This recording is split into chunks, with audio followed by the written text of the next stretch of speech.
আসসালামু আলাইকুম ওয়া রাহমাতুল্লাহি ওয়া বারাকাতুহু। সম্মানিত দর্শক ও শ্রোতা, আজকে খুব গুরুত্বপূর্ণ একটি দোয়া নিয়ে উপস্থিত হয়েছি, কেননা দোয়া হলো মুমিনের হাতিয়ার।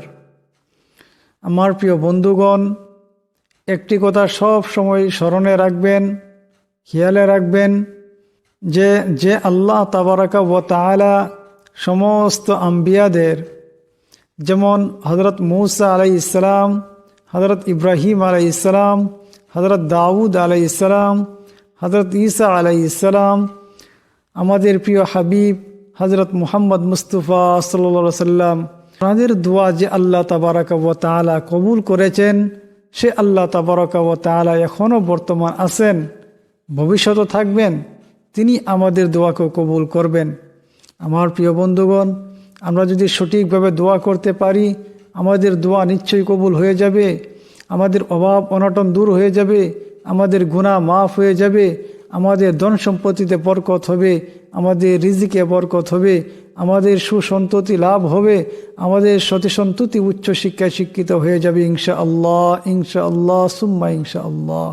দৃঢ়তার সহিত দোয়া করবেন, কেননা হজরত ইব্রাহিম আলাইহিস সালাতু ওয়াস সালাম যখন দৃঢ়তার সহিত দোয়া করছেন, দোয়া করার সঙ্গে সঙ্গে কোরআনে বর্ণিত হয়েছে, ওয়ারযুকহুম মিনাস সামারাতি লাআল্লাহুম ইয়াশকুরুন। হজরত ইব্রাহিম আলাইহিস সালাতু ওয়াস সালাম দোয়া করলেন, ও আল্লাহ, তুমি ওনাদেরকে ফলের দ্বারা রিজিক দান করো, যাতে তারা শুকরিয়া আদায় করে। তখন আল্লাহ তাবারাকা ওয়া তাআলা কি করলেন, এ পবিত্র মক্কা কঙ্করি জমিন, পাথরিলি জমিন, পাথর, সেখানে এই তাইফ শহরকে শাম দেশ থেকে উঠাইয়া আনা হয়েছে। তারপরে তাইফ দেশকে আনে মক্কায় রেখে দেওয়া হলো, এবং মক্কা থেকে এক টুকরা জমিন তাইফ শহর, যেখানে হজরত ইব্রাহিম আলাইহিস সালাম বসবাস করতেন, সেখানে দিয়ে দেওয়া হলো। সেটাকে বলা হয় হাররান কিংবা তো হিরান। বন্ধুগণ, যে নবীর দোয়া শুনে যে আল্লাহ তাবারাকা ওয়া তাআলা এক দেশের জমিনকে অন্য এক দেশে নিয়ে আসছে, আবার এই দেশের জমিনকে অন্য দেশে নিয়ে গিয়েছেন, সে আল্লাহ তাবারাকা ওয়া তাআলা এখনও আছেন, তিনি এখনও দোয়া কবুল করবেন। কিন্তু আমরা দৃঢ়তার কমি, আমাদের বিশ্বাসের অভাব। তাই আমার প্রিয় বন্ধুগণ, আজকে একটি দোয়া নিয়ে উপস্থিত হয়েছি। দোয়াটি খুব সহজ, আমল করা খুব সহজ।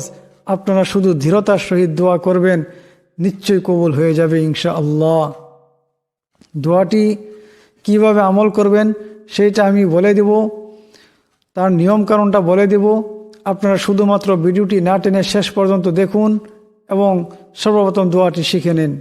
দোয়ার বিষয়বস্তু হলো, হযরত মুআজ ইবনে আনাস রাদিয়াল্লাহু তাআলা আনহু বর্ণনা করেছেন, রাসূলুল্লাহ সাল্লাল্লাহু আলাইহি সাল্লাম বলেছেন, যে ব্যক্তি খাবার শেষে এই দোয়া পড়বে, দোয়াটি হলো, আলহামদুলিল্লাহিল্লাযী আত'আমানি হাযা ওয়া রাযাকানিহি মিন গায়রি হাওলিন মিন্নি ওয়ালা কুওয়াহ।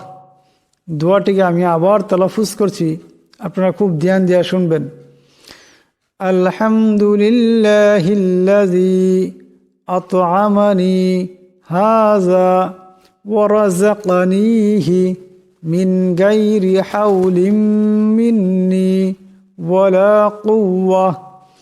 আলহামদুলিল্লাহিল্লাযী আত'আমানি হাযা وَرَزَقَنِيهِ مِنْ غَيْرِ حَوْلٍ مِّنِّي وَلَا قُوَّةٍ।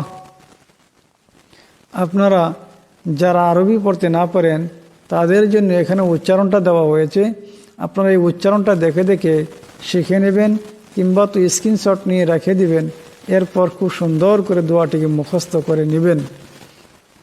দোয়াটির অর্থ হলো, সর্বপ্রশংসা সেই আল্লাহর জন্য, যিনি আমাকে ইহা খাওয়াইলেন এবং আমার কোনো প্রচেষ্টা ও সামর্থ্য ছাড়াই জীবিকা দান করলেন। খানা খাবার পর এই দোয়াটি পড়ার সঙ্গে সঙ্গে গুফিরা লাহু মা তাকদ্দামা মিন যামবিহি, তার আগের সমস্ত গুনাহ ক্ষমা করে দেওয়া হবে। সুবহানাল্লাহ। হাদিসটি বর্ণিত হয়েছে আবু দাউদ, তিরমিজি শরীফ, রিয়াদুস সালিহিন এসব গ্রন্থে হাদিসটি বর্ণিত হয়েছে। আমার প্রিয় বন্ধুগণ, এই আমলটি কিভাবে করবেন তার নিয়মটা হলো যে প্রত্যেক সন্ধ্যা খানা খাবার পর আপনারা এই দোয়াটি পড়বেন এবং আমাদের সম্মুখে যে শবে বরাত আসতেছে, এই শবে বরাত উপলক্ষে যে আমরা 2টি রোজা করি, এই রোজা রাখার পর যেহেতুকে এই শবে বরাত এবং রোজা এই সমস্ত কিছু আল্লাহ তাবারাকা ওয়া তাআলার রেজামন্দির জিনিস, আল্লাহ তাবারাকা তাআলাকে খুশ করে দেয়। তাই এই রোজা রাখার পর আমরা যে সময় খাবার খাওয়ার পর এই দোয়াটি আমরা পড়ে নিব। পড়ার সঙ্গে সঙ্গে আমাদের জীবনের সমস্ত খাতা গোনা মাফ হয়ে যাবে। আমরা আল্লাহর কাছে যা চাইব তাই আমাদেরকে দান করবে। আমাদের রিজিকে বরকত হবে, আমাদের ঘর থেকে অভাব অনটন দূর হবে, আমাদের ঘরকে আল্লাহ তাবারক তাআলা করিয়া দিবেন, আমাদেরকে সুসতি সন্ততি দান করবেন। তাই অলসতা না করে আমরা এই দোয়াটি খুব সুন্দর করে শিখার পর ইনশাআল্লাহ আজ থেকে আমরা আমল করব। এবং বিশেষ করিয়া এই 2টি রোজা রাখার পর শবে বরাতের রাত্রে আমরা যে সময় খাবার খাবো, তখন খাবার খাওয়ার পর মনে রাখি আমরা এই দোয়াটি পাঠ করে নেব ইনশাআল্লাহ।